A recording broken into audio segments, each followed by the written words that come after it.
OFW dapat mag-ipon, dapat tayo ay magpundar, dapat tayo ay magtabi ng ating mga kinikita kasi temporary lang ang pagiging OFW, hindi ito pang matagalan, okay? Tandaan mo, may mga lumilipas at nawawala sa pagiging isang OFW. Pag-usapan natin ito. So ano-ano ba yung mga nawawala at lumilipas sa isang OFW? Number one po is yung time.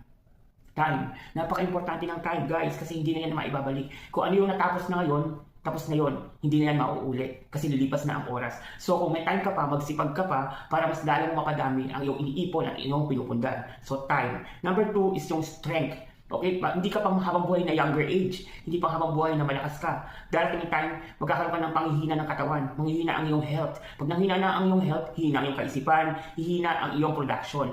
So, mawawala at lilipas po yan. Kaya hanggat meron ka pang strength, kalakasan, do it. Gawin mo na ngayon hanggat bata ka pa. At lastly, yung age mo, tumatanda tayo, di ba? So pag nasa age ka na ng 40, 50, 60, siguradong less production ka na. So kung nakapaghanda ka, siguradong may dudukutin ka. Okay? So sa lahat ng OFW, ang payo ko lang, hanggat may opportunity pa kayo, opportunity knocks on you once. So grab it, take it. Gamitin mo ng mahusay para maging progressive ang buhay ng bawat OFW. Para pag uwi natin ng Pilipinas, sabay-sabay tayong sabihin natin, cheers! Dahil maayos at masagana ang magiging buhay natin dahil tayo ay nakapaghanda at nakapag-ipon. God bless.